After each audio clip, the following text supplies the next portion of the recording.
Hello, everybody. My name is Jenny. I am president of the Harvard-Radcliffe Orchestra, and as you know, this is a masterclass with the HRO, and we are so excited to welcome Johannes Moser.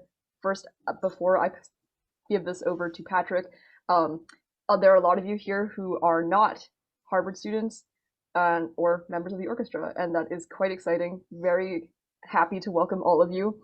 Some quick background about us.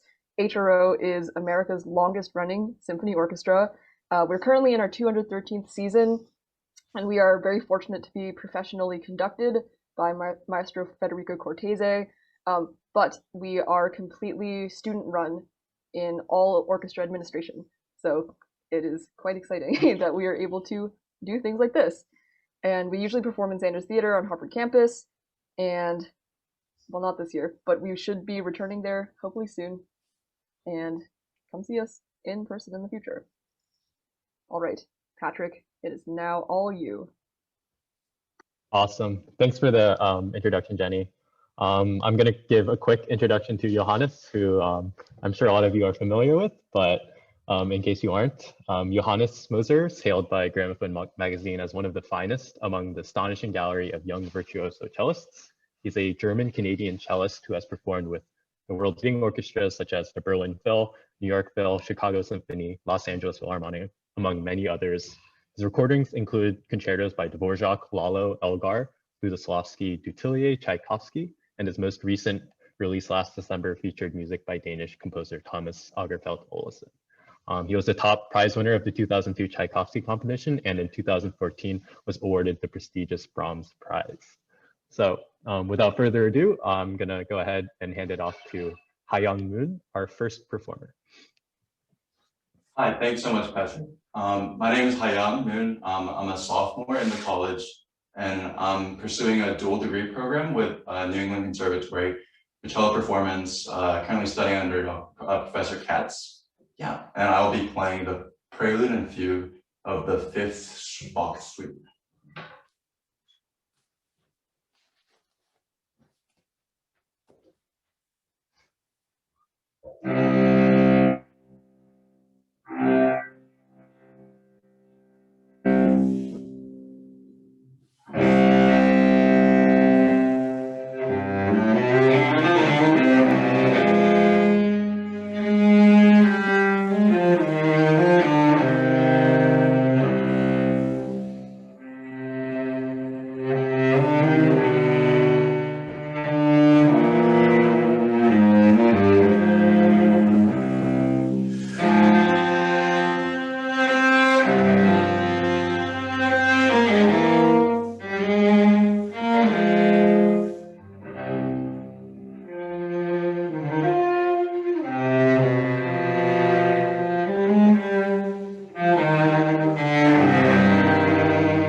Congratulations. That was wonderful. And really nice to meet you. Can you hear me okay? Is the transmission all right? Yeah, perfect. Okay, great. Oh, this is wonderful. I'm so impressed that you're playing this by memory, or at least having the music a little bit to the side. When I perform this piece, I have the music like this in front of me. Because I've taken too many, let's say, wrong turns. And I don't need that stress anymore in my life. But more power to you for doing that. That's really fantastic. Listen, your playing is wonderful, and I just think I want to share some principal ideas that maybe will inspire you to maybe also look in slightly different directions. First of all, well, let's use the scientific method for the prelude, because I really would like to first see what we have here. Obviously we have C minor, but then the time signature is something that is really interesting to me. Let's see if we have the same edition. What do you have as a time signature? I just have like standard, just 4/4. You have a 4/4, okay? Because I have alla breve. Mm-hmm. Do you like? I have the C with a. Yeah, so it's not just the C, but it's a C with a line through it. So that means that it's alla breve. So obviously, you know, alla breve means it's in 2 and not in 4. And on the one hand, we could argue that informs the tempo. Yeah, but certainly what it does inform is how we read the pulse. Yeah, if I you know, just to pick something here.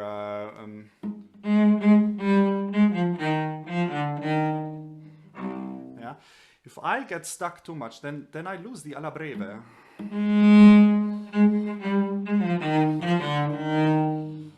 For example, yeah.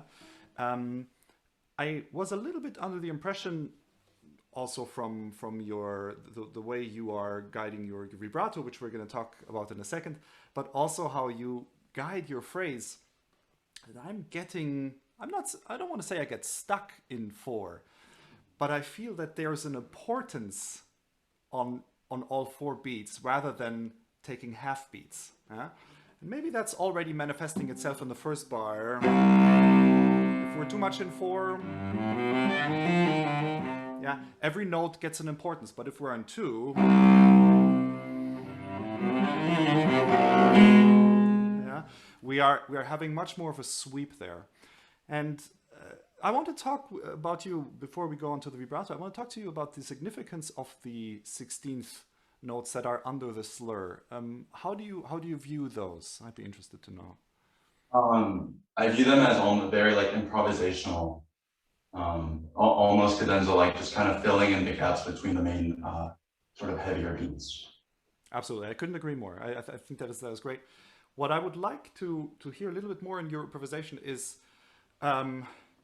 you know, on Instagram we have this hashtag now, how it started and how it's going. Yeah, and I would like to know with your small notes, like how does it start and how is it actually going, and where does it pull us to? Yeah, I don't necessarily always feel that there's the same magnetism. I feel they are kind of laid out in a more or less standard way, that they start slow and then they get faster all the time. But maybe your improvisation could actually be a little bit more varied in that sense. But we'll get to that in a second when we go through it again. Yeah.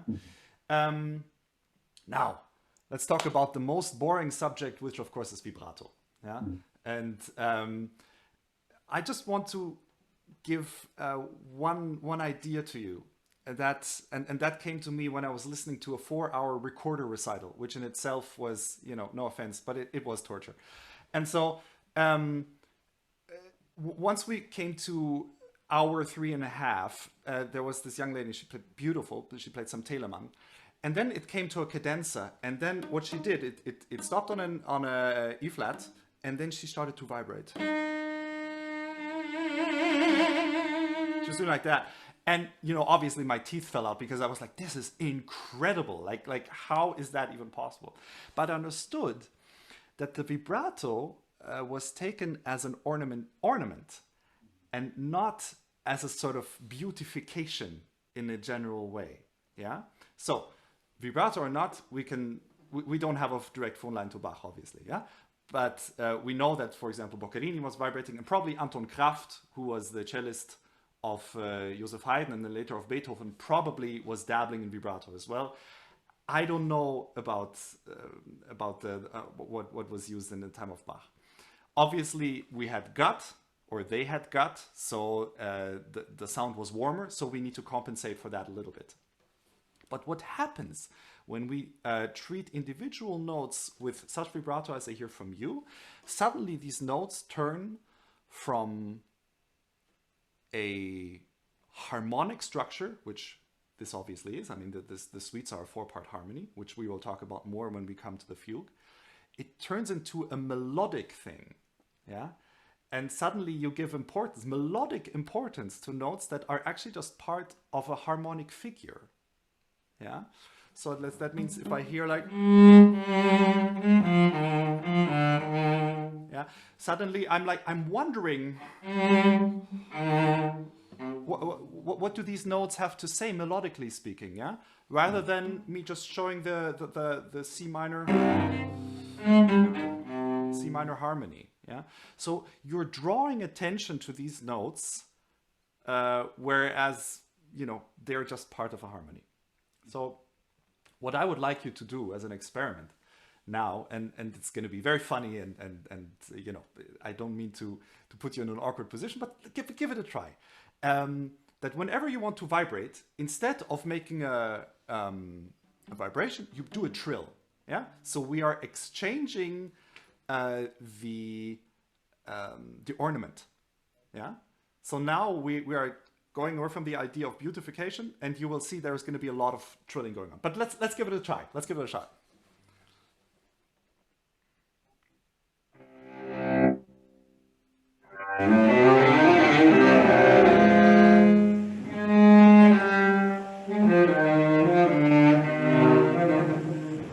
Yeah, but already.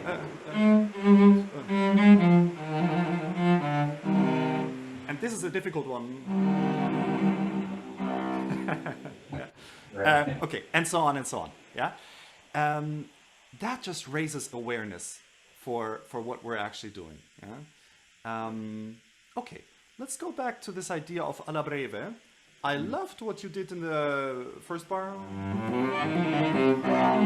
Now, can we also in the second bar carry us just a little bit further there? Yeah?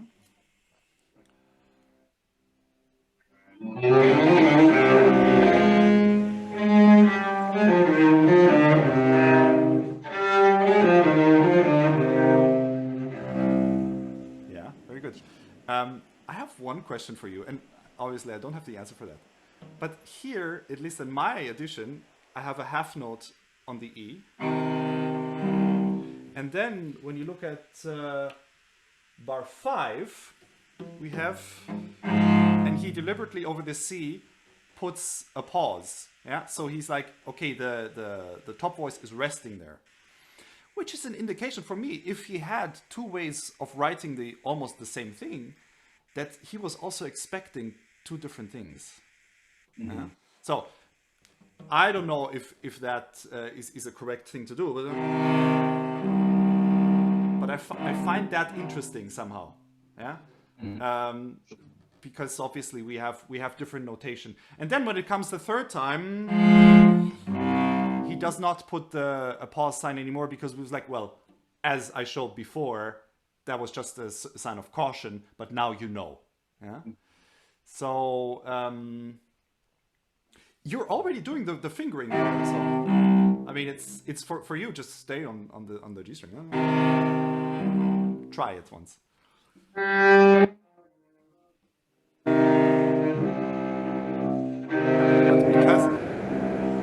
Exactly, because it's under the half note, we can actually sustain. And then we do a retake. Oh, one could do a retake. Just as an idea, I'm always puzzled when there's anomalies in the writing. Obviously, if they were all notated like this, I would say it used to be that in the Baroque times the long notes were not held as long, so you can shorten them. But because we have different notation, there is something to it, I would say. Now let's talk about dotted notes. My idol when it comes to Baroque and classical music is Nikolaus Harnoncourt, who was sort of the first person in Vienna to try to look at music how it was meant to be. Yeah, and of course we can argue if he was on the right path there or not, but it's very interesting what he writes about dotted notes, is that there is anything from super over dotted, like double dotted, to triplety. Yeah, so the whole spectrum is included there, and it is up to you as a performer to decide how sharp you want to dot these rhythms. What is your take on those dotted rhythms? I'd like to know. Sure. Yeah. So I was under the impression that for those dotted rhythms, it would be more of an exaggerated dotting. So even maybe a little space.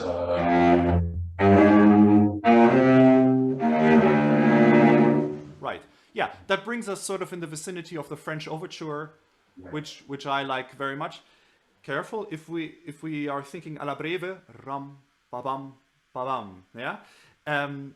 And for me, it's very interesting to think about the placing of that 16th or 32nd or whatever it is. Let's just say the short note of the rhythm without giving it a name. If you think of it as an upbeat, yam, badam, so Therese, Therese, Therese, instead of di, badi, badi, yeah, badam, badam, badam, because that actually will propel you forward. Yeah. The other thing will just give you more stability, which is fine if that's what you want. But as you said, those small notes are more like connections between the harmonies. Maybe it's interesting to have, you know, more variety in the sense where is the small note leading us? Yeah, because that's, you know, I like to think of. Oh, now I hear an echo as well. Could people mute themselves, please? Thank you. I like to think of the short notes as sort of a motor, of a propeller. Yeah, in the real sense of the word, does it propel me forward or does it hold me back? Yeah. Ta-dam, ta-dam. Actually, where you played was a great spot. I think that is bar 15. Would you like to give that another shot?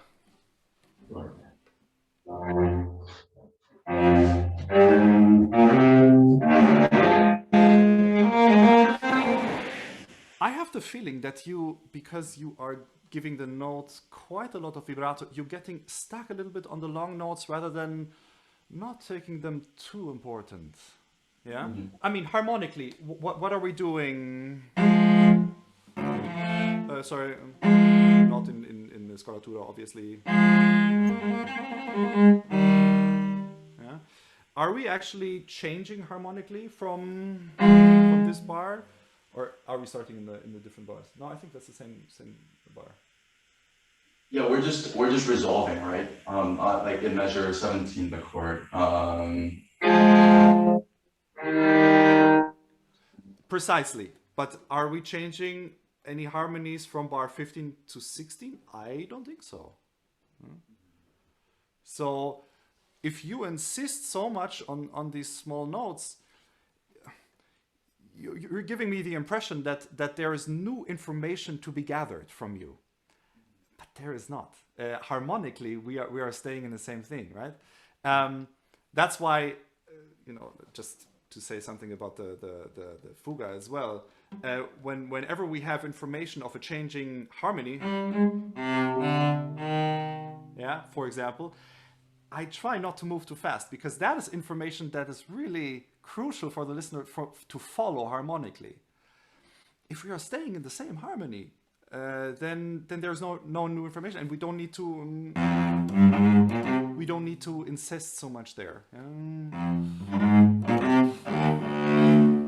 And then we resolve to E flat major. Yeah?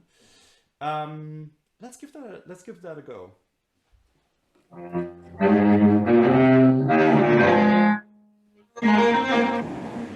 And of these three, yam parem parimpa, do they all have the same tempo, or is there a gesture involved?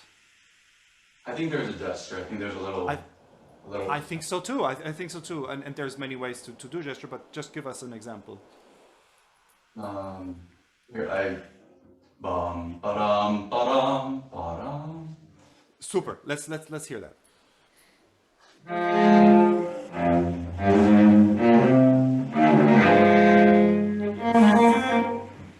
I really like that, yeah?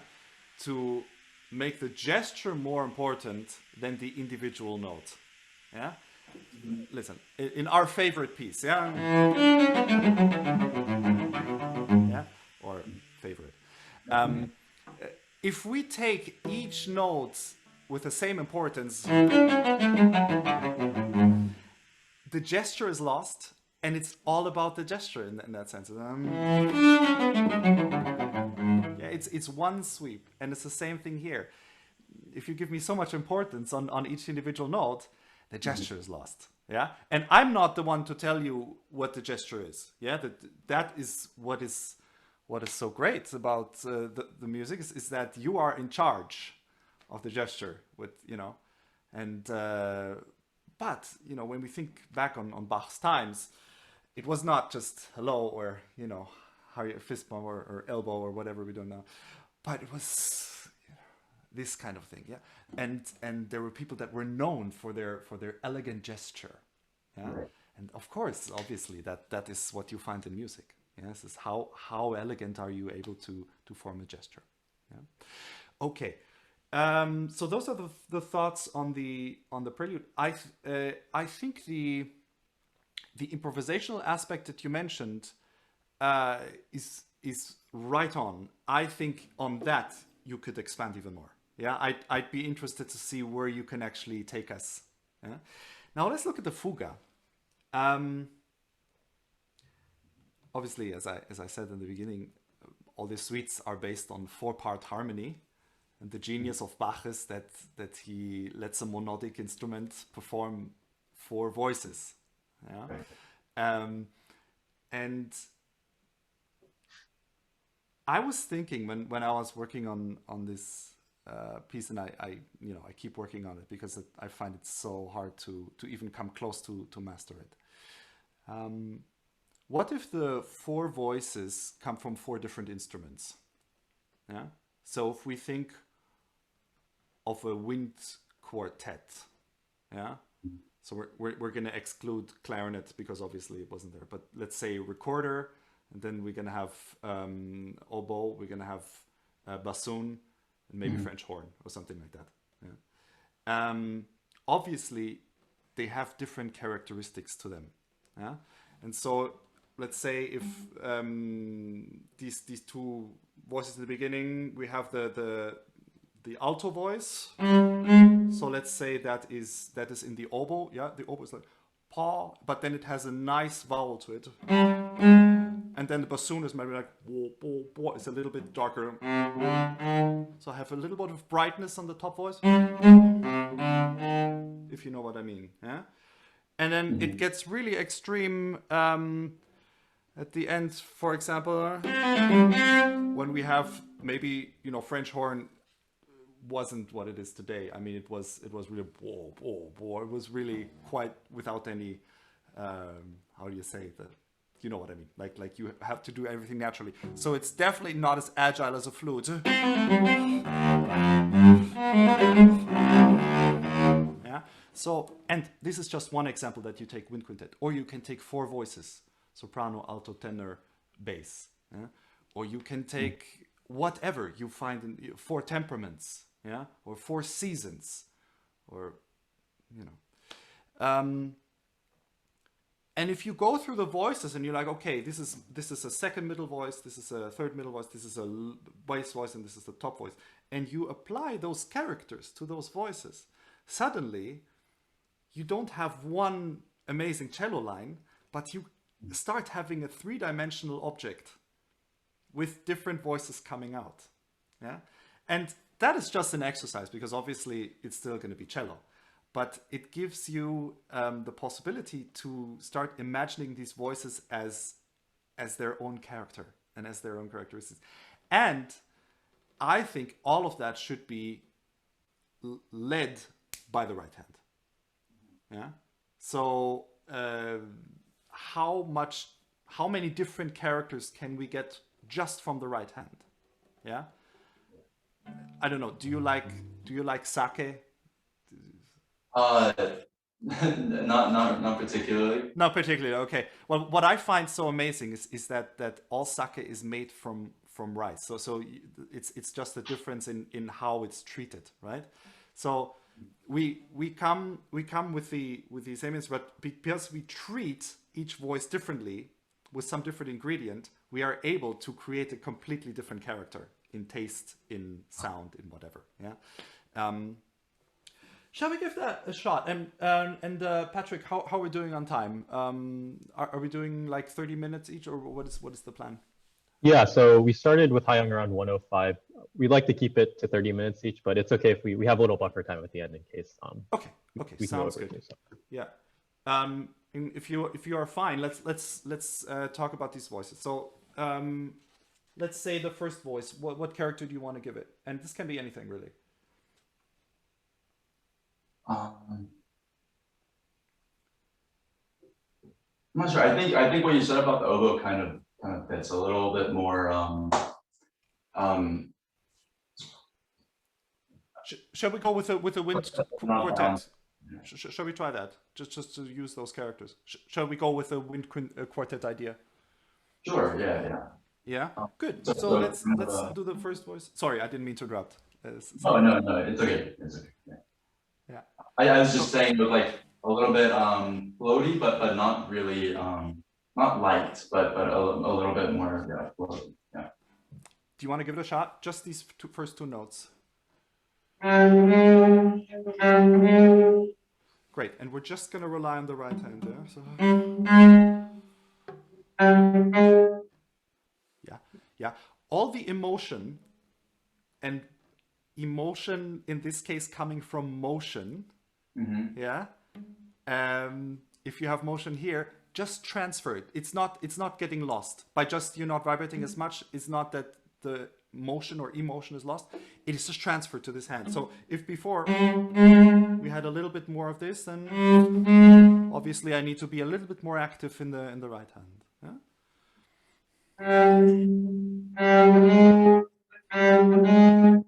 Super. And let's go to the next voice. Obviously, maybe a little bit more bassoony. Mm-hmm.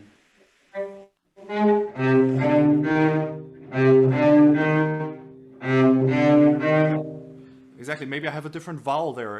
Instead of the oboe being like ba, you're like whoa. Maybe ah and an oh.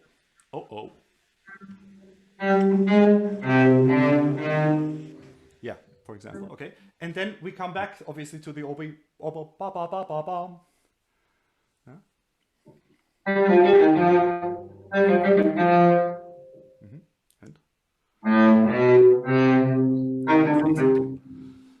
And so on. And then you can always tweak it. You can be like, okay, I need a better bassoon player, and like I already have an awesome oboe player or something like that. Yeah. So you can always tweak those.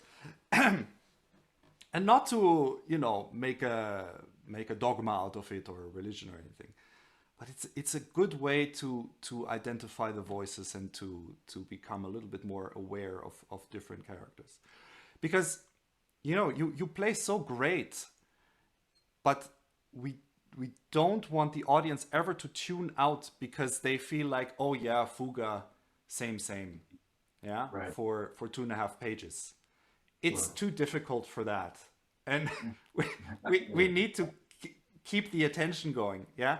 And attention, like if everything's awesome, nothing is, right? So we need different characters in order to re-grab the attention. Yeah? And that is one of the traits of a prelude, right? It's first of all, it's an improvisation, mm-hmm. but it's also to grab attention. I found that in books. Who would have thought? Hey? I found this in the MDG lexicon, and when you think about how a suite probably was performed, it was performed in the court. Obviously, people were eating and talking and debating and making politics and all the other stuff. Mm-hmm. And then suddenly comes the musician and is like, hello, I'm here to tell you about C minor. Yeah? Mm-hmm. And so you are opening something, but you need to say no, you stay here, don't eat that delicious chicken finger, but stay here with me and yeah. So grabbing attention but also re-grabbing it, I think, is something that comes when you show individual voices a lot. Mm-hmm. All right, this was awesome. Thank you very, very much. It was really great. And we see a lot of virtual clapping. I like that. That's awesome. All right, thank you so much. Our next performer is going to be Camden Archambault. Camden, would you mind introducing yourself and telling the audience what you will be playing? Thank you, Patrick. Hey everyone, can you hear me all right? Yeah, hi, I'm Camden. I'm a sophomore at the college, concentrating in history. I'm also studying with Professor Paul Katz at New England Conservatory with Hayoung in the NEC dual degree program. Today I'll be playing the first movement of the Kodály Sonata for solo cello.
Excellent. Fantastic. And very nice to meet you. Can you hear me okay? Yeah, yeah. Very good. So you were cutting out in between a little bit. This might have been the Atlantic conspiring against us. But whenever I could hear you, it sounded absolutely excellent.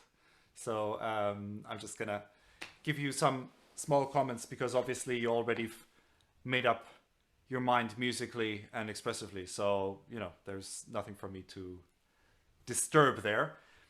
I was wondering though, you know, in this piece, especially later on, we come across a lot of triplets, and I feel, you know, triplets and 16th notes and 8th notes, they don't only hold time information, but they also hold characteristics to them.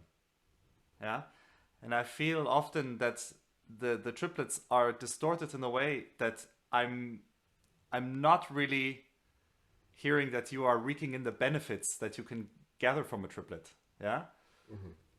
So, for example, ya di da ya da, yeah, di da da di da. If it's too held, then you're missing out on what the triplet can do for you. Yeah. And you are so firm and in the 8th notes and you're really expressive in the runs of the 16th. But I feel often when it comes to the triplets that in favor of sort of a individual rubato, you rob yourself, which rubare actually means. But in this case, you rob yourself of an expression. I want to give you a specific. Do we have the same edition? I have here. So maybe there's only one. I have the Universal. Do you have the same? No. What you got? I'm working with a Ludwig Master. Okay. Some obscure edition. I don't know. I think it's the same, more or less. It's probably the same. Eh? Yeah, exactly. No, because I don't have any bar numbers, but I want to just make sure that we find it.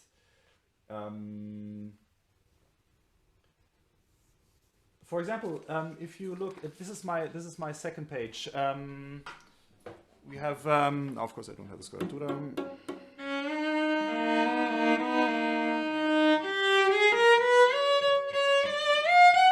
Ta-da!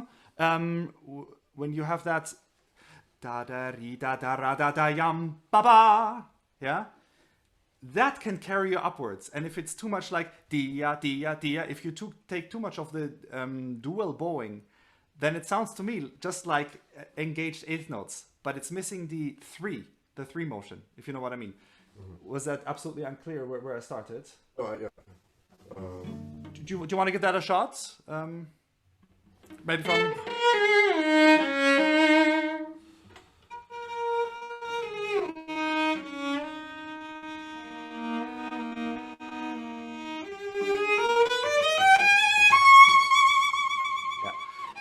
It's at least over Zoom. It sounds to me like dia dia dia da instead of da yam da ya dia da yam da da. Yeah. So be careful that although you have a different bowing, the bowing is in two, but that is not completely denying what the source is. The source material is a triplet. And see, this is the difficulty. When we play a solo piece, we have no point of orientation for the listener, right? Like we don't have umcha in the piano where you could actually be, okay, this is supposed to be a triplet and we have nothing to sort of counter the rhythm, if you know what I mean, yeah? So if there is a listener that is not quite familiar with a piece, then don't rob them of the experience that Kodály gives you with a triplet. He's trying to get you up there, yeah? Instead of just tia, tia, tia. Yeah? But ri da da ri da da dam ba ba. Yeah? I'm probably not making myself clear, but it's easier to be explained in motion. Yeah. Let's do it one more time.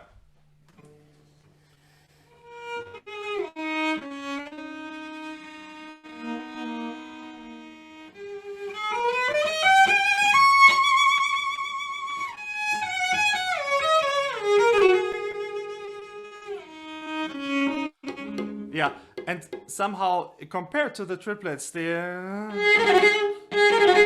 don't understand. I mean, I don't want to be too pedantic with the tempo, yeah, because then people say, ah, come on, the Germans again, yeah. But ri da da ri da di ra da da da da. Yeah? There is a joy in countering those rhythms. As a I da da iya ra ba da ba da. Yeah. Then I have nothing against freedom in music. Quite the contrary. I'm trying to be as free as possible. But in this case, show me the properties of expression that each of these hold. Yeah, ra da da da da, ra ba da ba da. Almost sounds like a grace note, you know, when it's cut through. Ra ba ba ba ba, and it's still speaking, I think. Yeah, maybe we go from the A flat.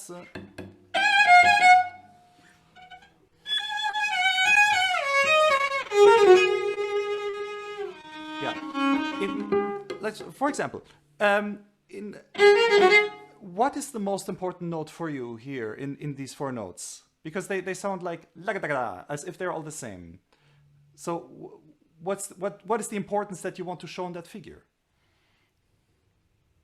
I think it's like energizing the second beat a little bit.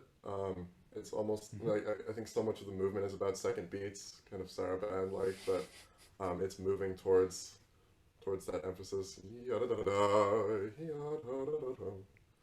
Okay, so what is he doing? He's obviously not just landing on the A flat, but he's expanding, right? He's expanding first to the top, and then he's expanding to the low note as well. So he's pulling, he's stretching time. La ba ba ba ba. Yeah. I personally find it most exciting that he's doing ya da da da da.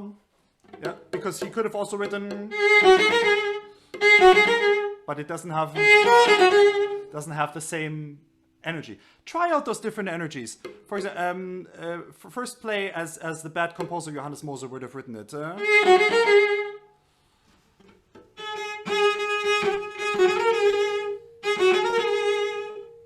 Yeah, and then now.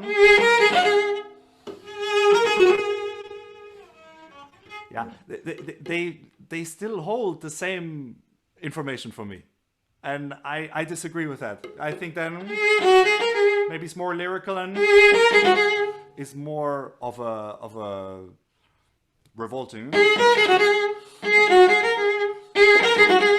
Yeah, what I'm trying to do with this sort of contrasting exercise is that you find out what is so special about this little figure. Otherwise, it's just like.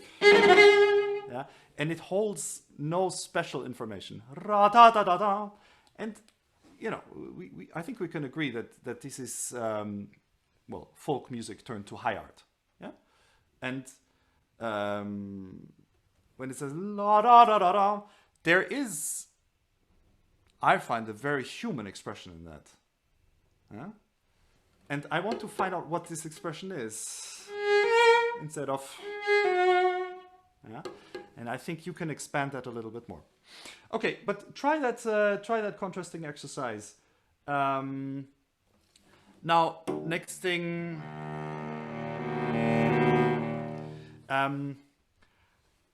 For myself, I always try to make a little sport to only do crescendo diminuendo on the top. Are you trying to do the same thing? Yeah.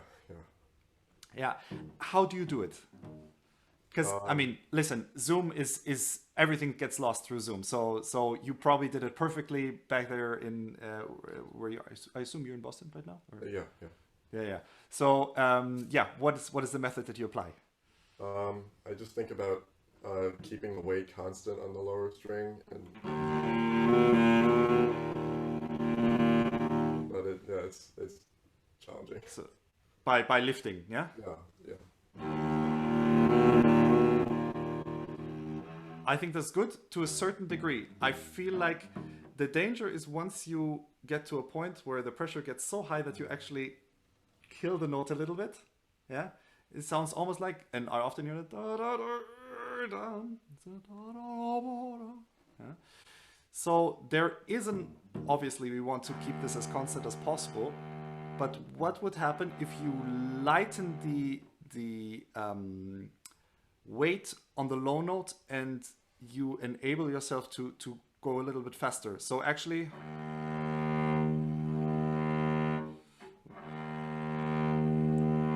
even though I'm increasing the speed, I'm trying not to change the dynamic of the low note, if you know what I mean. Yeah. All I want to avoid is da dee da da. Yeah.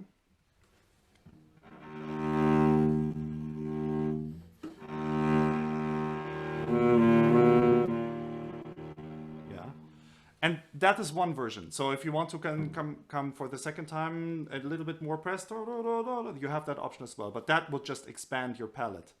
From my point of view, when I listened through the playthrough just now, they all had a little bit the same characters. Like, okay, we're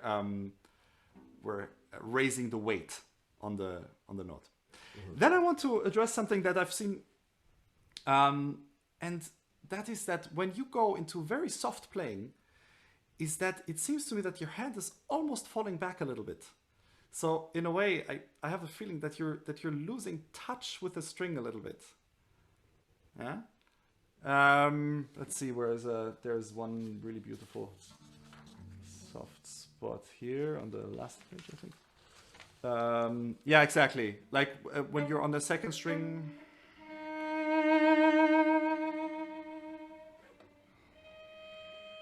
Yeah. Even though this is super soft, make sure that we have a little bit of pronation. Yeah, like we are touching the string, but just so lightly, so that you are not detached from the instrument, if you know what I mean. Yeah. The danger is that when we come into soft spots, we're sort of, detaching ourselves, and that is very dangerous because we lose control 100%. Yeah, and even though the note is pianissimo, I'm touching it. Yeah, I have the feeling here of good connection. You want to give that a shot?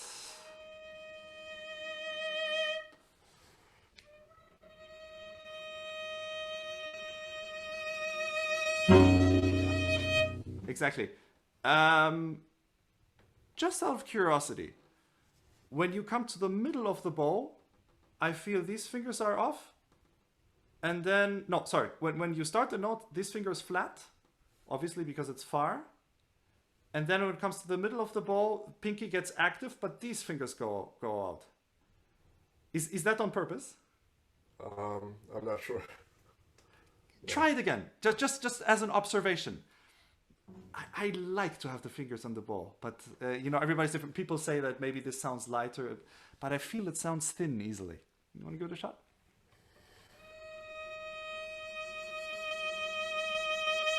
Yeah. Super. Yeah. Even Zoom started to sound really much better. Yeah. Listen, I often record myself with video, and I find myself so often to have tea time with the Queen. Yeah, that happens to me all the time, that my pinky is up and I'm like, no, back. But once you give each finger a purpose, then they are more inclined to stay with the bow. Yeah. And if it's not just, okay, we are sort of moving the bow in a general way, but it's like, okay, the first finger has contact. For me, the middle finger is to have the axis. Yeah? The pinky is steering me up and down like this, yeah? Together with the first finger. And I really get my sound from the ring finger. But that's just me. Yeah? And then the thumb, well, you know, I've tried it without, but the sound experience is mediocre, shall we say. Yeah? So when you give every finger a purpose, then like, okay, my pinky is now steering me and my ring finger is giving me sound. Okay, what is the first finger doing? Looking for contact. Very good. And then you start to form a sound by having purpose for each finger. Yeah. Mm-hmm. And by the way, whatever purpose you choose is up to you. Yeah, because it's your hand. Who am I to say what the purpose of your fingers are? For sure not. But find a purpose that works for you. Yeah? All right, let's try that one more time. That beautiful spot, maybe from the note before, the diminuendo. And careful with the diminuendo. Don't move away from the cello, but quite the contrary. Stick with the sound here.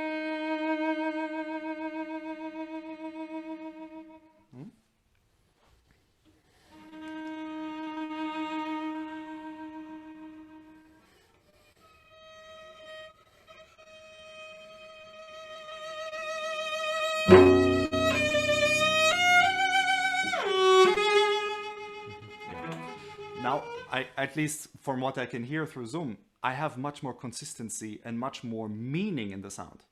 Yeah, I like that a lot. I like that a lot. You noticed that when you were going on the A string, suddenly it was very hard to keep the contact. Mm-hmm. Yeah. What changes actually? Can you just observe when you go up? What changes for you? Because obviously, you know, small step for you, but big step for mankind, kind of situation. I think just compensating for the angle with the string, like maintain a good angle here. Sometimes I'll extend here a little bit. Yeah, exactly.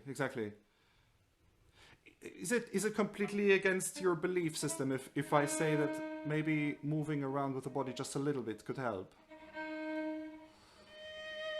Just, I mean, we're talking an inch or two, yeah? It's just about,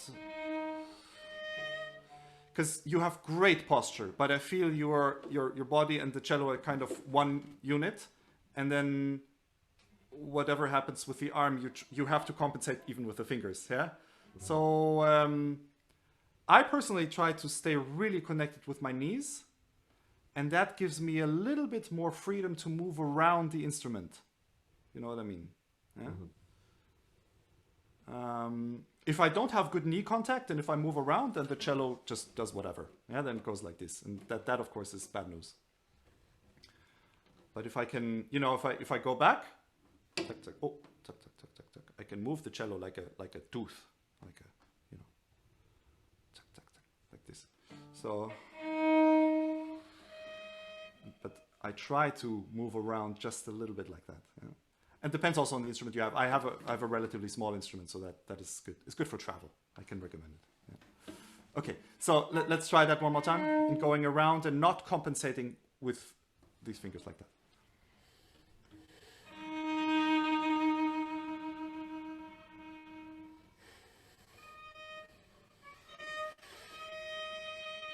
Mm-hmm. Yeah, and that's that's already more than you'll ever need.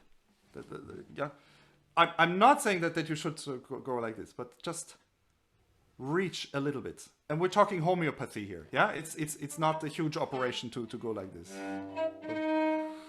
But honestly, your pinky, because it's completely stretched, is like dead wood. It's unusable for us if it's stretched. Yeah, we need to keep some sort of curvature and some sort of flexibility with the finger. Otherwise, if we have this, or if we, even worse, if we have this, some sort of stretched finger, sometimes you also see something like this or this, then if the joints are overstretched, they become useless because they are out of commission. Yeah, so something like this is very dangerous for your sound because you have no more control with the pinky. Yeah? So if possible, we all have different limbs, yeah, but if possible, not to get into this, but to stay in this. Yeah? Mm-hmm. Okay. Excellent. You want to give it another try? No, the same place. Yeah. Yeah.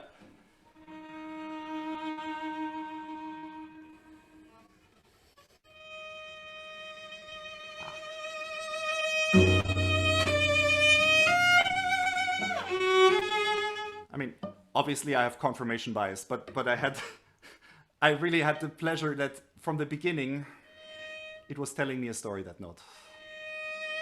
Yeah. Whereas before, I was like, when is it going to become a note? Yeah. And obviously, you are by being a musician, by being a cellist, you are a creator of small creatures. Yeah, which we call notes. Yeah? And if you are able to create something that has enough oxygen, meaning enough bow from the beginning, then they start to thrive, these little creatures. Otherwise, they're like, well, not really ready to breathe. And then they suddenly come into life, if you know what I mean. Mm-hmm. Yeah? We underestimate this little guy here, the pinky. But I'm also just rediscovering it now for the past 3 years. I've been really doing a lot of work with it, and it's worth it. It's a really interesting journey. You play great, really. That was a wonderful, wonderful performance. Thank you so much. Thank you.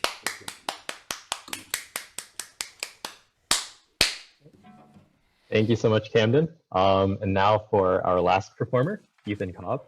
Go ahead and introduce yourself, Ethan, and what you'll be playing for us. Hi, how's it going? Can you hear me all right? Okay, great. Hi, my name is Ethan. I should be a senior, but I'm actually taking a gap year. And I study with Richard Aron, and I study applied math at Harvard. So today, I brought the third movement of Walton. Unfortunately, there's no piano. I apologize for that. And I know it's a long movement, so if you want to stop before it, just let me know. Well, you see, I love the Walton, so I mean, I would just love to hear everything. But you're right. Maybe it's good if we just go step by step. Sure. Should we say you play the first 4 pages, so including first cadenza? Yeah. Would that be a good plan for now? That sounds great. Awesome. Yeah. Thanks.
Great stuff.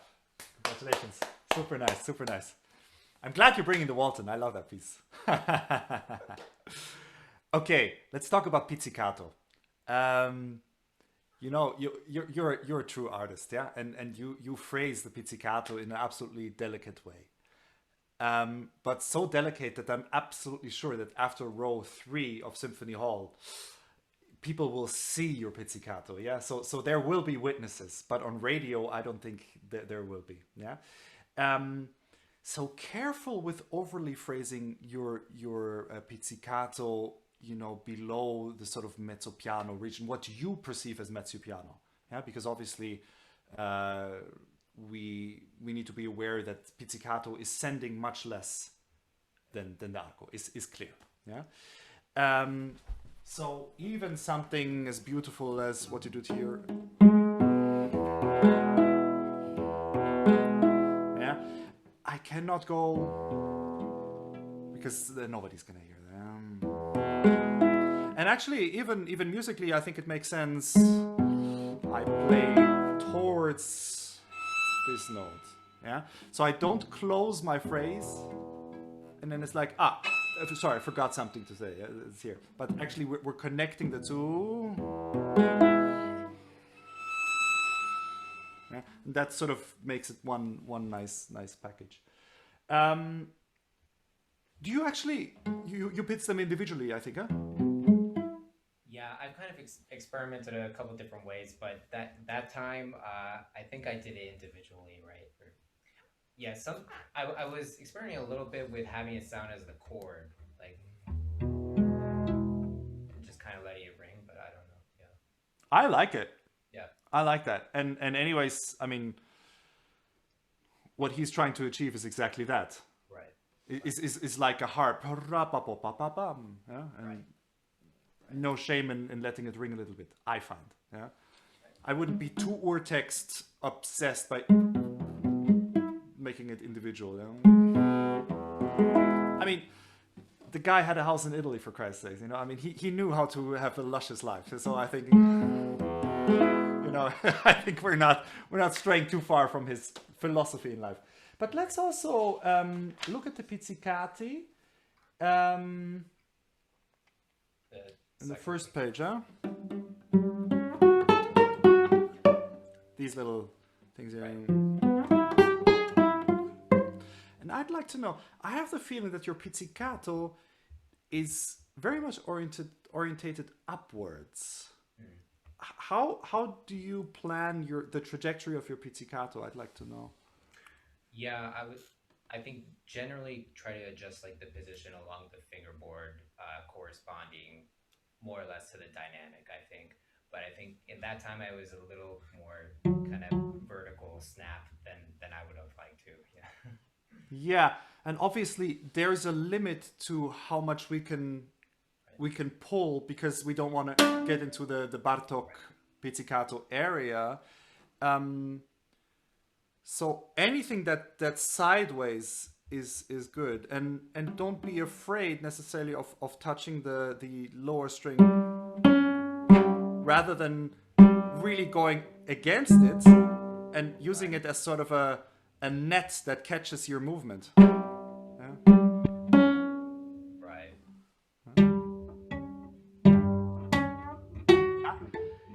You see, your finger is going up, But I would love, I don't know if it's wait, we have a Zoom for something. So, sorry, I have to go like this. That the finger is actually held by the string, so that it's not going like this up, but it's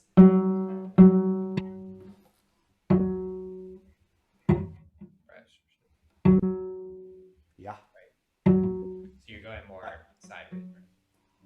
Absolutely. Yeah.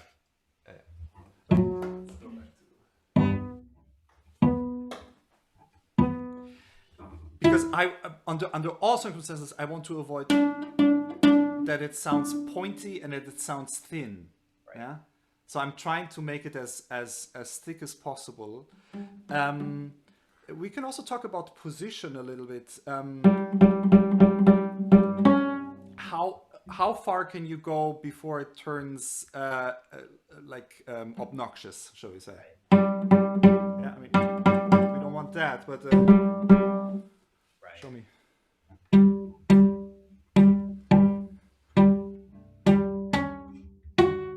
It's pretty far down. Yeah, but your movement is still upwards, and that's why we get that snare sound. I want to avoid that, and it's not a big movement, as you can see. I mean, it's not anything extravagant. Right. It is just not this kind of thing. Yeah. Right. So, but something for you to work on. Yeah. Obviously, just from how our finger is laid out, if we continue this motion, inevitably we will make the circle for it to go up. Right.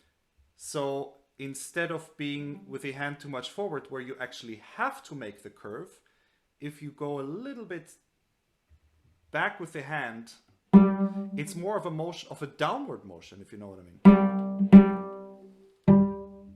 Ah, So you're going more nice. this way. Yeah. I try to go a little bit more this direction. Right. Huh? Sorry, you're cheating yourself a little bit, in the sense that once you start to pull, you go towards it with your hand. I even put the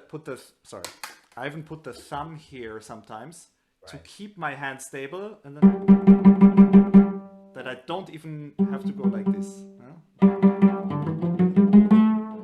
Right. Right. Yeah.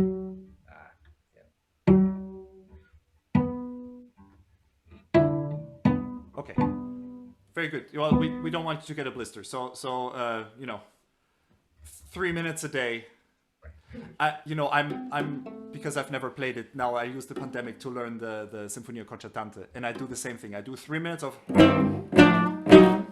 and then just before this is starting to pop, I'm like, okay, Right. nothing happened. Right. Thank you. And then we're good again. Yes, from the very beginning. I mean, I'm sorry, I'm not having a mute here, but from the very beginning, I would love for you to send the sound.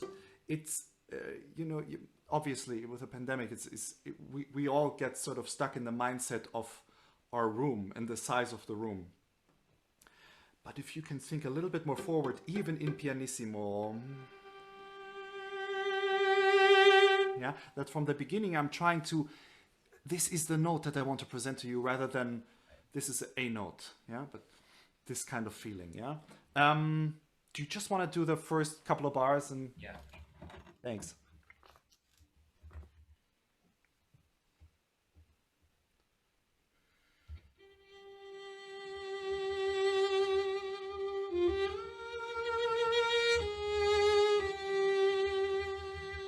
Very, very nice. Very good.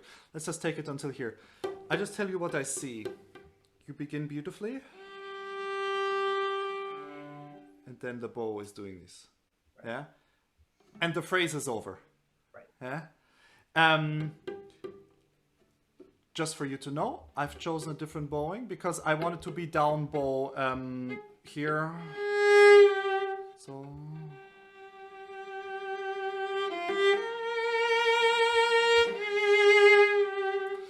because I'm up bow, I'm leading the note through the bar. Right. Yeah. And I mean that quite literally. Like you take the note by the hand and you're like, let me guide you through. Right. Yeah. Whereas here you're like, and now you're on your own. Yeah. And it's like, so if you want to choose that bowing, totally, you probably, do you hook the note or? Yeah. Okay. Absolutely fine. More power to you if we're not getting the world's best nature staccato, which always happened to me. That's why I changed it. I was like, come on, enough of this torture. But anyways, good for you for doing that. But lead that note.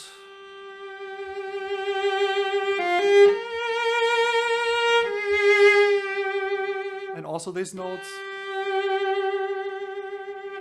That to the very end of the note, I have the feeling it has something to say. Otherwise, you tell me something up until here, and we're just going on parking position until here, right? If we do that, it has nothing to say. Yeah. One more time, is that okay? Yeah.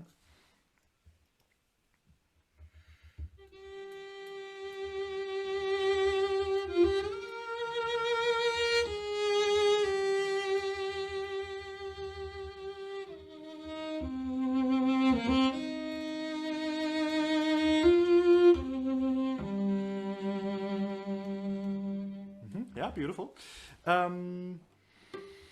What about vibrato development on that? Let's just take the first, the first two bars, really. Right. What's your plan, man? I thought it's funny. I played this for my teacher, Richard Aaron, this morning, and he said he's on this call somewhere, and he said I was gonna laugh as soon as you were to say vibrato development. Shout out to Richard. We had a really beautiful beautiful dinner in New York not too long ago. Well, actually before the pandemic. But Richard, yeah. if you're there, hi. Good. Okay. Awesome. So we have someone with a crystal ball. If you can tell us something about the end of the pandemic, I'd like to have a word with him. That'd be awesome. What are we going to do? What are we going to do about that? So I was thinking, at least for the first note, like starting with a certain kind of like more focused type vibrato, and then having it develop towards kind of like the third beat, and ultimately like continuing towards the top of the phrase, like at the beginning of the second bar, but having it vary in the speed, like within the note. Yeah, so perhaps starting a little bit faster, or sorry, a little bit slower, faster, slower towards the end. Yeah. Okay, so we're just going to focus on these two bars, yeah? So slower, faster, slower. Fine. What about amplitude? Right. Yeah. Well, I mean, on the first note especially, like there's so much room for like all sorts of like amplitude changes, right? Just within that note. And I think like I like the idea of like starting with a bit smaller of an amplitude and gradually getting a little bit larger, I think. So we're on that note, we're getting faster and larger. Is that what it is? I think Let's so. hear it. Awesome.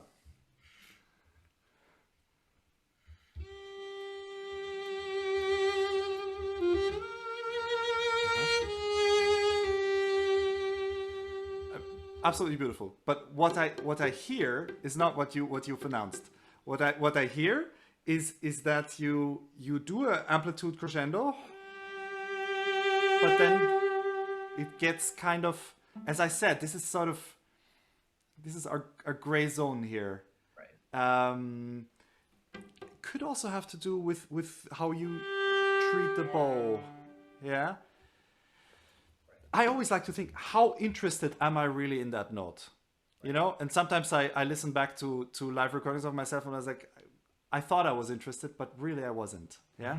But let's become interested in what this G can actually do for us. Yeah.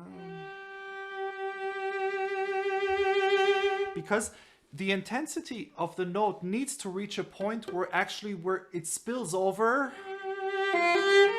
to that note. Yeah. So let's not just think about amplitude and speed. Let's think about purpose of the vibrato. Yeah. And we need to the purpose of the vibrato is that the note comes to a point where it has to become something else. And what is the only wish of that G, of that short life of that note? What is its wish? Okay, do you know? Do you have an idea? I mean, it certainly has like a leading character, right, towards like the end of that bar into the next. Yeah, but that's exactly what I'm getting at. Right. The only wish of that G is that one day it will become a B flat. Right. I wish, I so wish, and the wish comes true. Isn't that wonderful? Yeah, not like in real life, but sometimes wishes come true. So, if your note does not have that desire till the very end, but actually it's like, oh, I wish, well, you know, actually I don't care. Right. But then I have no reason to actually progress to that beat. So let's give that all that technical lingo of amplitude and speed and so. Let's put that under the category of purpose and meaning. Right. Yeah, that would be great. Let's introduce another category. Let's introduce contact of the finger. Yeah, could also be. Let's try something. Faster, Right. wider, and gradually taking away the weight. Like the weight. I'm taking away the weight on the end of the note. Let's just try that. Sure. It's counterintuitive. Yeah. Right. Just that one note.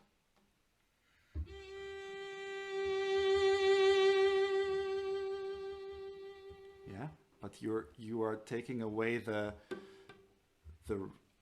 pressure here, but also here. Let's not do that. Yeah, the crescendo continues. We are in crescendo.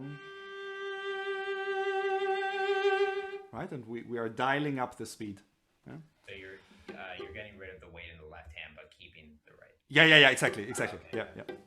And listen, this can fail. So, but just try. Yeah, we want to goof around with the parameters here a little bit. Right.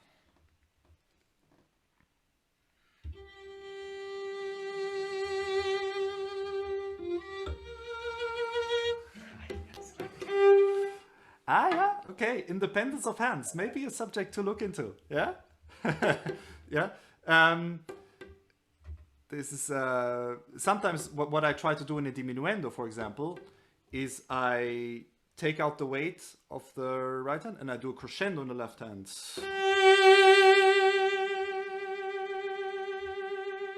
Yeah. Also counterintuitive because we always think that when it gets louder. Yeah, so let's try that for this note. Let's start really intense and become blooming a little bit wider. So,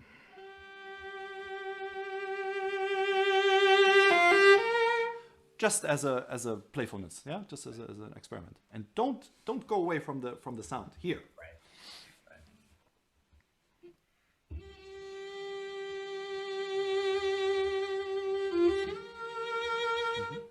Yeah, and no matter what you do, don't lose the center of the note. Right. That's important. Yeah. So even if we start to bloom with a vibrato, we still tell our listeners this is where the center is. Right. Yeah. So that we never come into this sort of thing. Yeah. Even though it gets wide. Yeah? Right. Okay. So let's continue by talking about. We're really going one note at a time here. What? It's going to be a long evening, but I like it. What's our plan for that note? Obviously, we have the appo here that leads us towards the A flat. Right. So we have a built-in crescendo, so that's good. Left hand wise, what's your? I guess I was thinking probably like relaxing the vibrato a little bit, like into the G. Yeah. Cool. Let's do that. Let's hear it.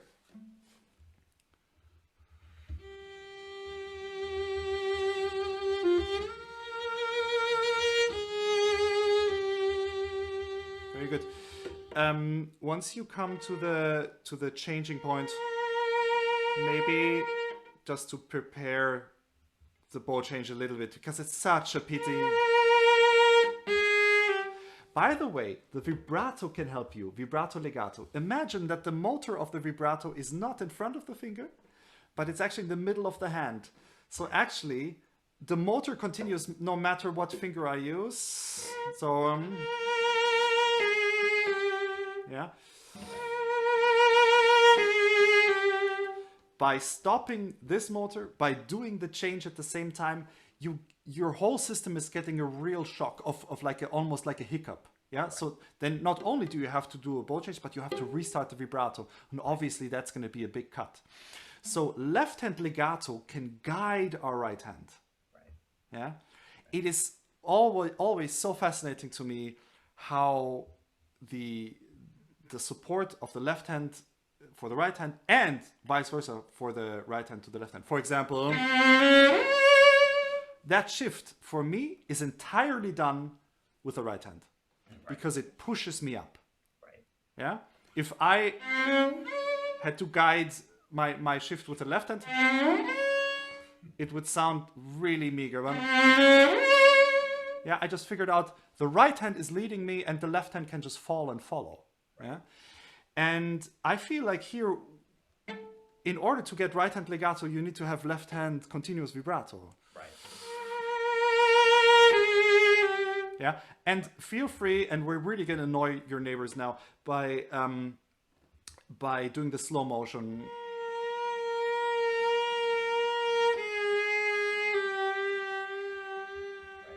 Yeah, okay, let's try that.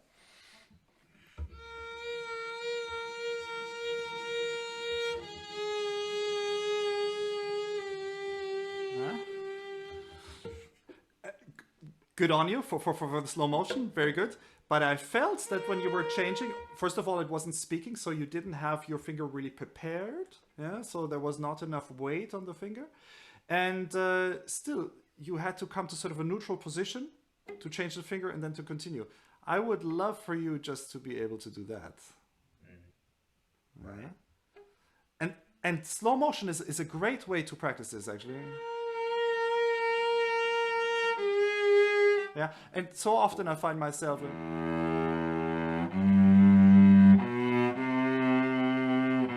and people that go past my dressing room, they're like, well, okay, that's over. But it's really a wonderful way to smoothen out those changes and letting your mind and your brain actually understand what is happening with that continuation. Okay, so let's go back into real speeds. You want to give that a shot? Should I start playing from the beginning again, or? You know, I'd love for us first to concentrate on that change, and then we'll attach the beginning. Right. Yeah.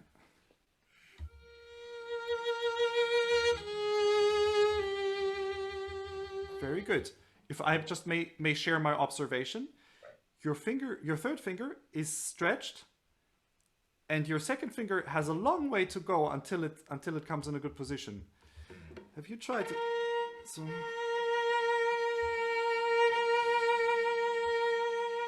tried that? Yeah, I know. Yeah, but because that joint is locked, you can open up, but you cannot close. Right, right. And that's what we would need in order to get the fingers a little bit closer to the fingerboards.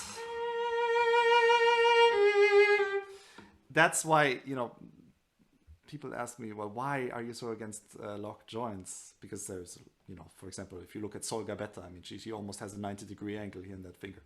And you know, she must be doing something right? So, first of all, I find it very dangerous for your joints. Yeah, because you're constantly overstretching here. And just like we had with Camden, once you stretch a joint, it is locked, it is dead, it is not usable. Yeah? Once you lock this joint, the finger is not flexible anymore. Yeah? So you're losing that flexibility, you're losing that finger. Right. Yeah? And then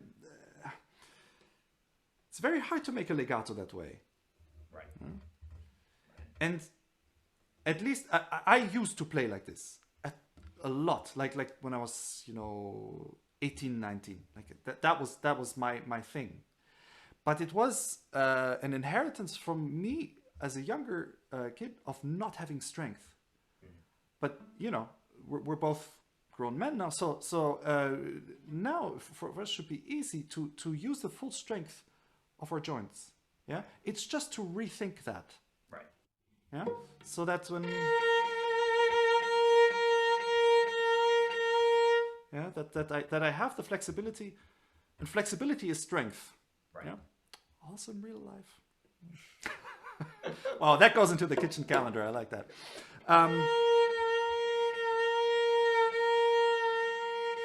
This kind of thing. Yeah. So that. Exactly. And we want to be careful then when we have more flexibility that we don't fall over. So we still keep the pronation of the hand, but we never fall over like this. Right. So and then in the end, once you've strengthened your joints,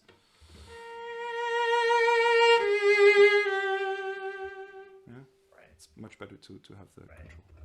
Definitely. Good. All right, let's play the whole first 2 bars.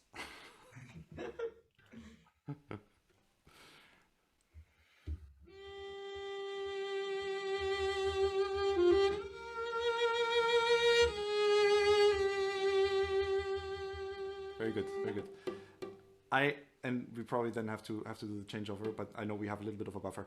I think the reason why you stretch it is because your shift, you're just pushing the finger rather than moving the whole hand. Yeah?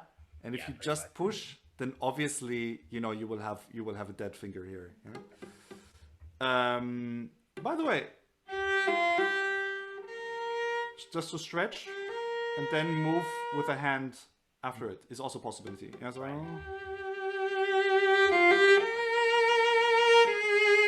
Right. Anything that is sort of stretched away. Right. Yeah, if it's stretched like this, it's not gonna work. So could you stretch and then just move the hand out? Yeah, and then you sort of the finger goes forward, and then the hand is sort of reclaimed by the finger. Yeah, it continues with it. Right. That makes I think that would be good. Yeah. All right, I want to give you one more hopefully useful thing that we're not just talking about 2 bars here. That would be a letdown. Yeah, if you come to when you come here, we talked about gestures, and if it's like boom,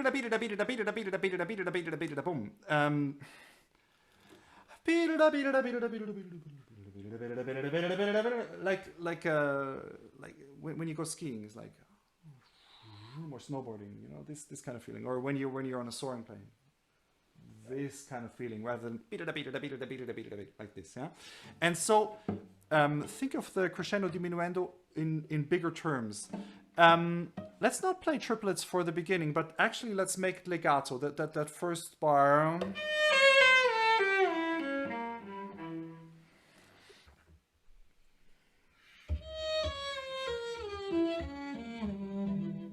Okay, so from what I hear from the fingers is that di da do do do, that even the shifts, they give me the impression that this is not legato. Yeah, so even when I play, I do prepare that shift.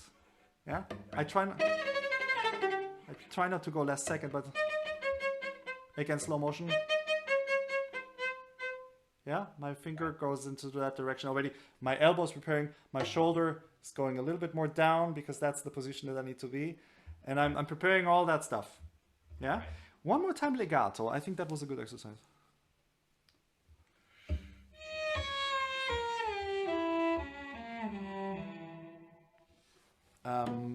That last one. Careful that it's not...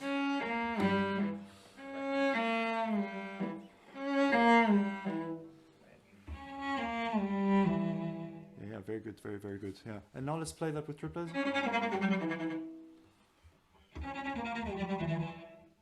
Yeah. And allow yourself the movement. Right.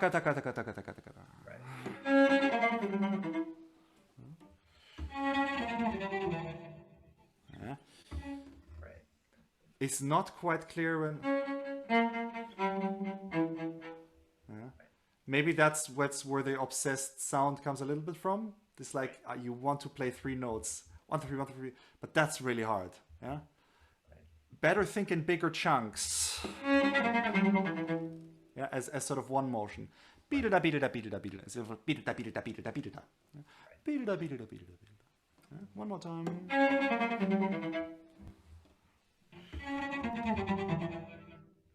Yeah, very good. Okay, let's go from the top.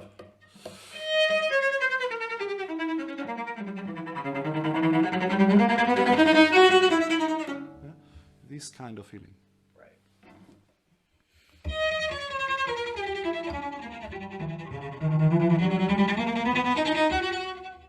Yeah, very good. How short are these notes or not, in your opinion? Yeah, it's kind of changed for me too, honestly. Like I started playing it like kind of longer-ish, more détaché type. And what I've also heard very short too is like kind of both ends. So somewhere in the middle, I think, yeah. Right. Well, let's take the best of both worlds. I think when you're a little bit, when you want to speak a little bit more, like, and then once you go down, it can become a little bit more spiccato. I don't think there is a one-size-fits-all for these. Right. Yeah.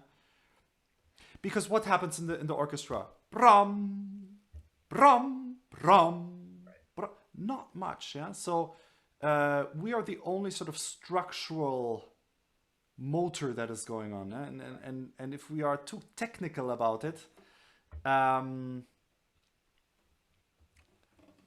I lose interest quickly.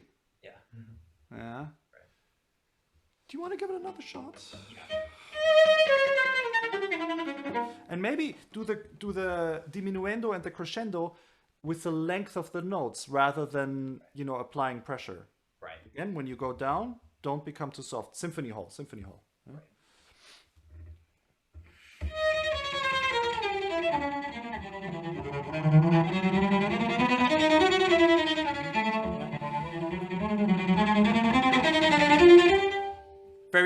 I love the length of the bows. It was really wonderful. I had the feeling when you were going into piano, it was similar to Camden, that it became a little bit uninvolved, the hand, rather than staying like, even with the short notes, they started out great, but then they became a little bit like this. Right. And again, we need to be careful that when we go into the lower dynamics, that the right hand doesn't sort of check out and then checks in back in when it's a little bit louder, but actually that we keep the pronation and we keep the contact with the string. Right. Yeah. Because only that way we can keep speaking. Yeah. Listen, you play this great. Thank you for indulging me with all these things, and bravo. And if I understand correctly, we still have a little bit of time for a Q&A. Patrick, is that still in our time budget? What do you say? Yes, so for the remaining time, we have around 15-ish minutes. We have questions that the listeners here have sent in, as well as if you do have a question yourself in the audience, you can type it in the chat or please raise your hand and we will make sure to get to those as well. But I will be switching off questions with Jenny, but we do have a first question here for you, Johannes, is during the pandemic and quarantine lifestyle, what motivates you to continue practicing and setting goals for your musical projects, and sort of what has changed to your approach to practice during this time? Yeah, so obviously, before the pandemic, the biggest motivation was my fear because I knew the concert was coming. And now that was taken away, I was asking myself the same question. But what I realized very early on is that my interest in music in general and my interest in the instrument just stayed the same, if not expanded. So I'm just really interested in the craft, and I'm really interested in learning more. And like I just took 2 big concerti that I hadn't played, the Sinfonia Concertante by Prokofiev and the Shostakovich No. 2. I was always avoiding these, or when it was time to learn Prokofiev, I learned Dutilleux and Hindemith, and then when it became time to do Shostakovich 2 at the end of the studies, I went for Lutoslavsky. So in a way, I was very glad that I had the time and to you know, start tackling these giants. So that kept me motivated. I also, you know, I teach in Germany, and there's always questions coming up that, you know, I find interesting for me. So that motivates me as well. So the whole teaching aspect has been a lifeline for me in this time as well. But yeah, I just decided that I'm not going to be dependent on the amount of concerts relative to my motivation, because then I would ask myself, well, what have I been doing with my life if I'm only sort of running after the things that I have to do, rather than really being interested in the craft.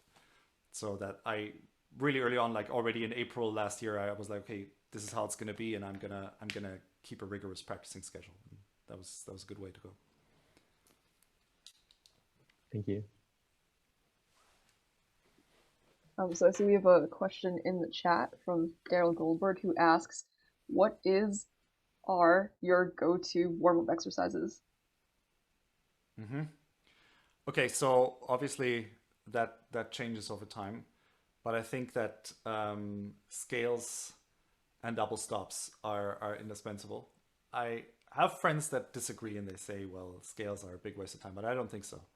Not at all. But I would encourage people not to blindly practice scales just as a succession of notes, but to introduce meaning into scales as early as possible.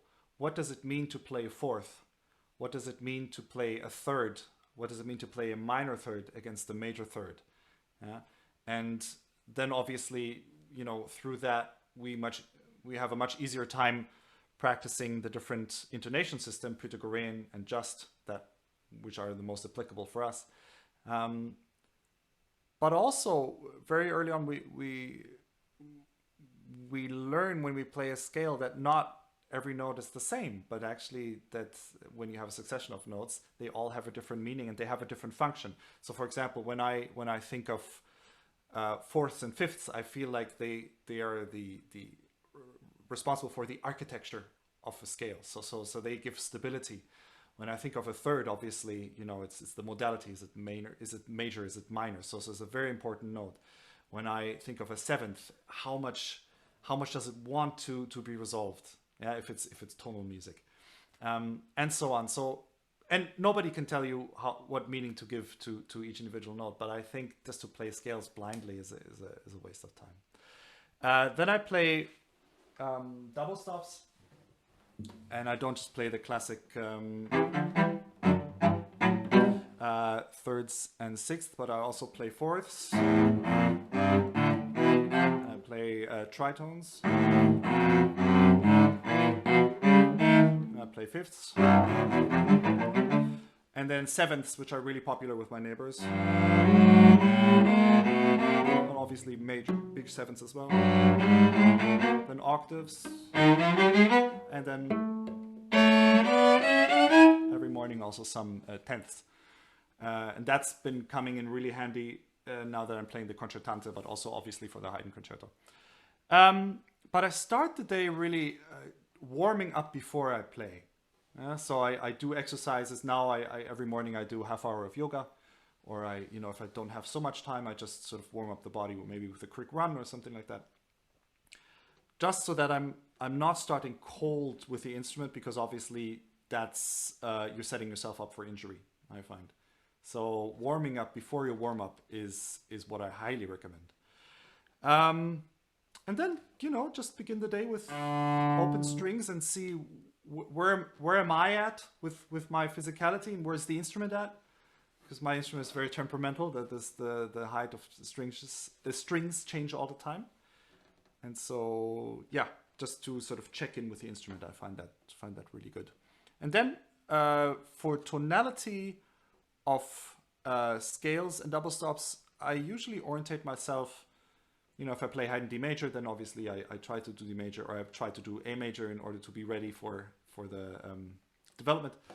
And or I practice things that I know will not happen in my repertoire. So for example, if I play, I don't know, Ravel trio and Haydn C major, I know that I'm not going to get any tenths in, so I try to do that in the morning just to have that covered for the day.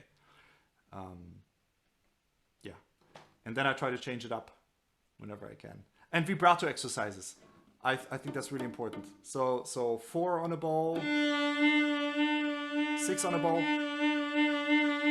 8, 12, 16, and then my math kind of muddles, but you get the idea. And then continuously crescendo and diminuendo.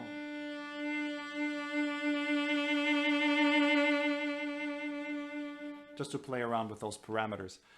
I think basically when it comes to warm-up, I like to think that I sharpen my tools and I have all my tools ready for the day, and that I don't run into any surprises.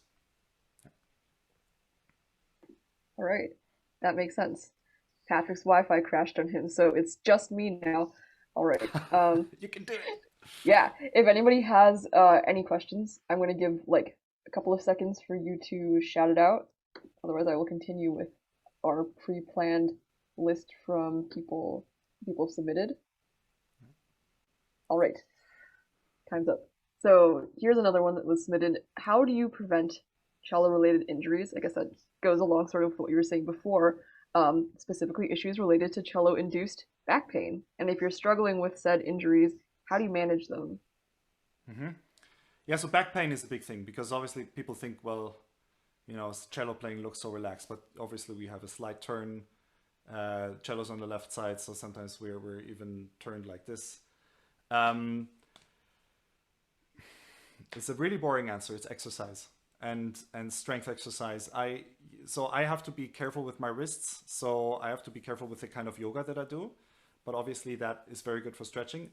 I like working with I don't know how they call it in English, but with Terra bands and with power bands. So these are flexible bands that I can, you know, use to sort of do stretching exercise. So I take the band in the hand and then I do this stuff, for example, just to train the back muscles. Because relaxation is the one thing. So yoga will help you with the relaxation, but also the strengthening is really, really important in order to avoid the back pain. And just running to your chiropractor and getting massages constantly is not going to fix the problem. It's just going to, you know, give you a little bit of relief. But in order to really build muscle, you need to train it. Careful at the gym by lifting things, because that can harden your wrists and that can make them less flexible, and you may even run into carpal tunnel syndrome. So careful with a lot of lifting. Better to use bands or just to use floor exercises where you use your own body weight for those things. And yeah, set a timer, I think, for practicing. Sometimes, you know, we're so involved and we need to get so many things done in a short amount of time that we think it's a good idea to sit down for 4 hours and not get up.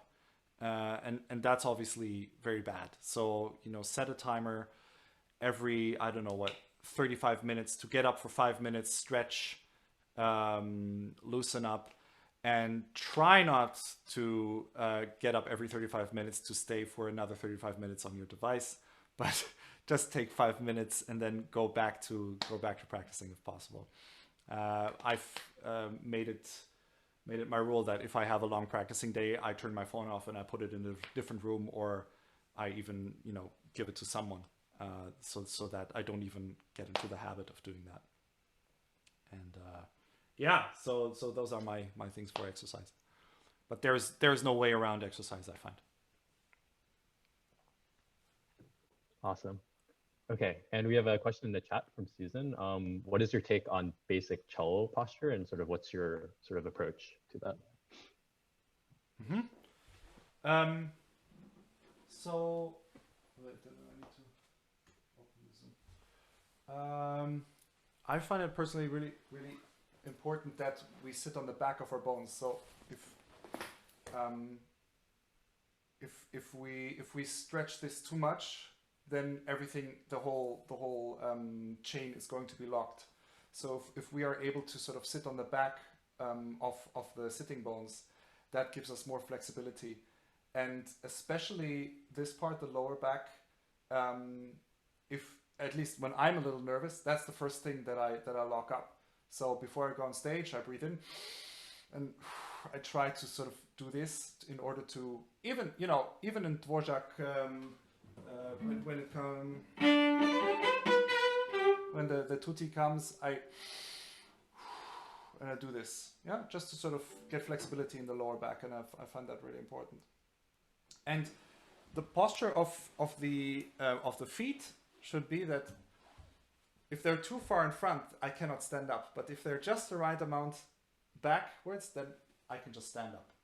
And so that gives me a great measurement. How far away are my feet? If I can just put the cello away and stand up, then they're at the right position. Sometimes we also sort of put the feet on top of each other, and that's fine, to be flexible with your feet and to move around.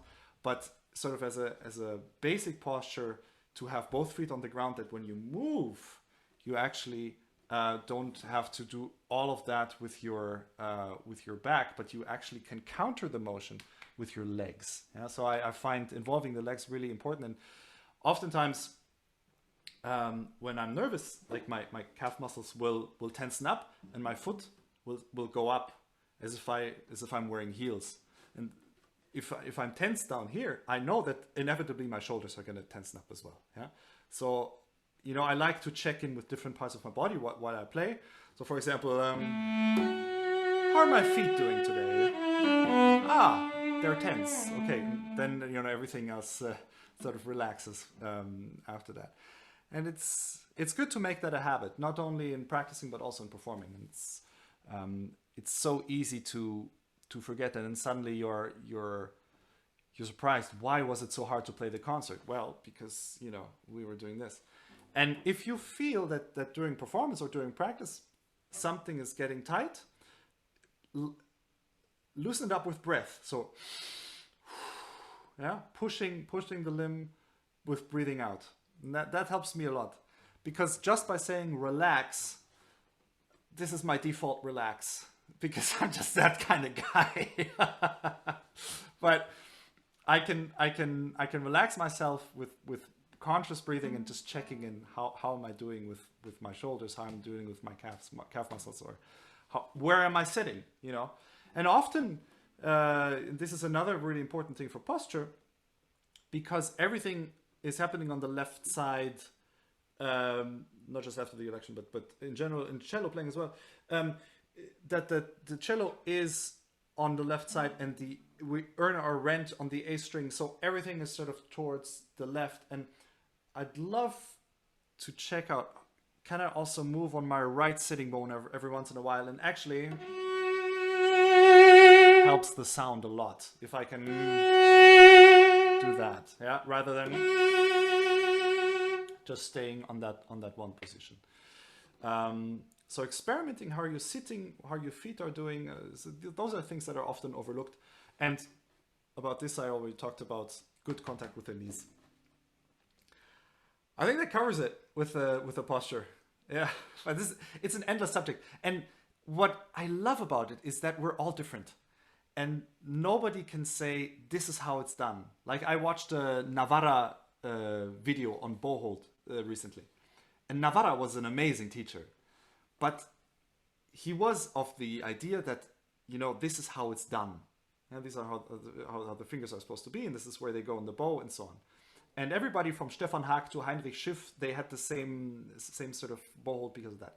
But we all have different hands. We all have different limbs. We all have different proportions.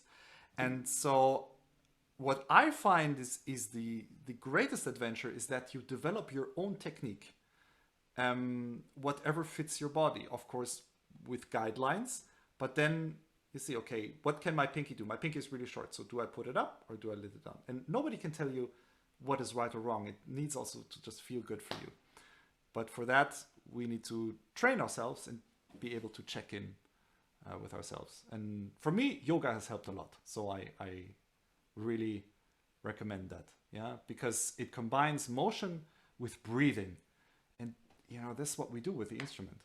And if we have great motion, but we have no breath that goes along with it, good luck. All right, awesome. A very informative answer. I know we are reaching the end of our time. Would you be down to answer one last question that somebody has? Oh yeah, or two, whatever. Yeah, Okay. It's late at night. I'm not going anywhere.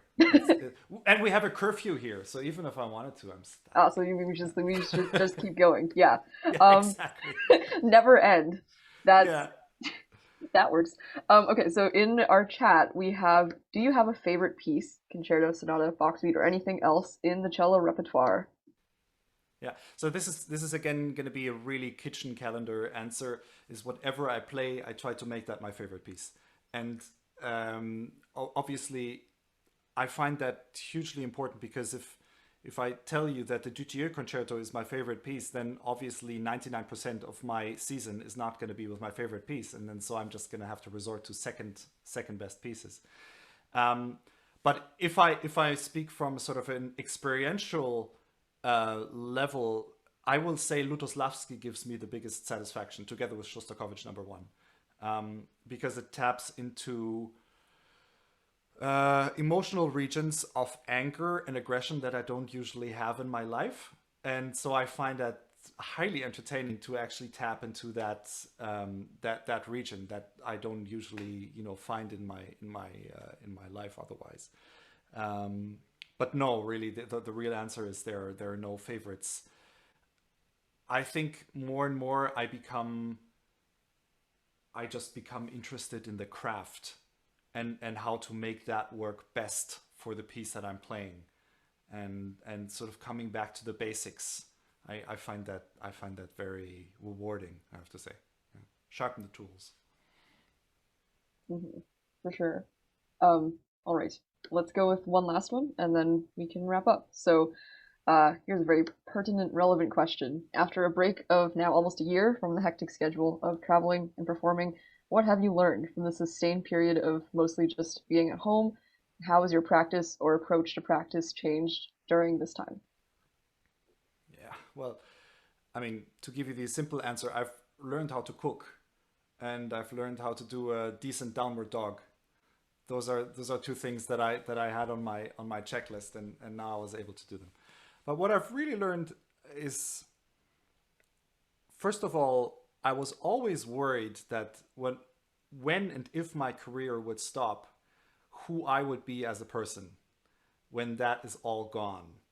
And I think this year has given me a great chance to confront that person that is not traveling, and that is not playing a concert, and is not measuring himself against the last review, but just sort of to confront myself, and that worked, I would say, rather well because of its discomfort, and not to avoid the discomfort of that.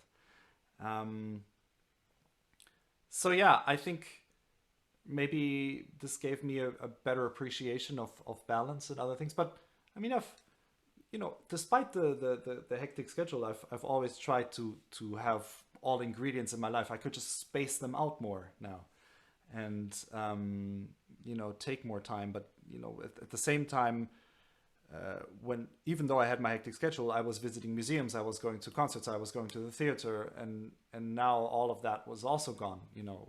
What is left is Netflix and a good book. So it was just also a shift in how I perceive art, and how I perceive life within art. But it's been it's almost cynical to say that, but it's been a good time.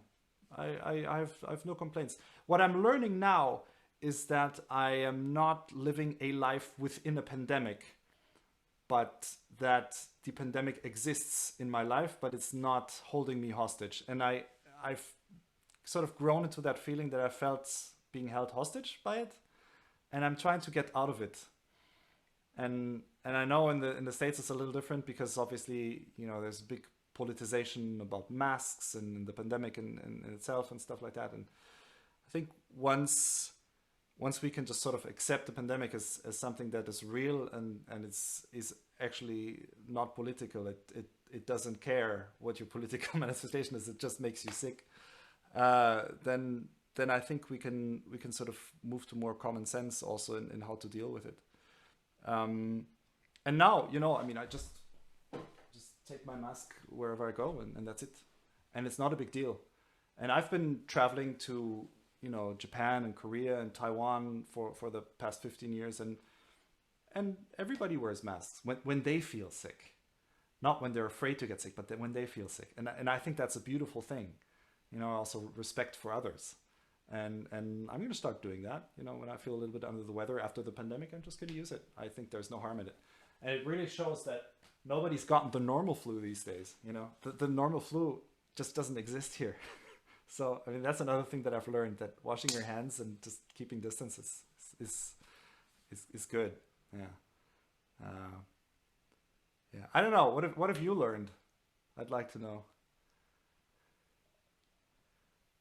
We all know how to do Zoom conferences now, I guess. That's true. Actually, very relevant to what you just said is we made a virtual orchestra recording of Masks from Prokofiev's Romeo and Juliet. I don't know if you know that movement, but Nice. so, oh yes, Very shameless nice. plug. No, So we good. learned Is how to it do is it that. available on YouTube? Can I? It can is I see available on YouTube. Harvard-Radcliffe Orchestra. Go check it out. Yes. Awesome. But yeah, I will. I mean, this masterclasses. All right, Patrick. Okay. So thank you so much again to Johannes for spending his time with us, and to our performers, Camden, Hayoung, and Ethan. You can find Johannes on Facebook, where he has actually recently started live streaming his practices. So if any of you are looking for motivation, be sure to check him out there. He's also launched a podcast where he's had voices from many different musical perspectives on. And again, good luck to you, Johannes, as you start traveling to concert halls again. And thank you so much for coming in and spending time with us. Thank you very much.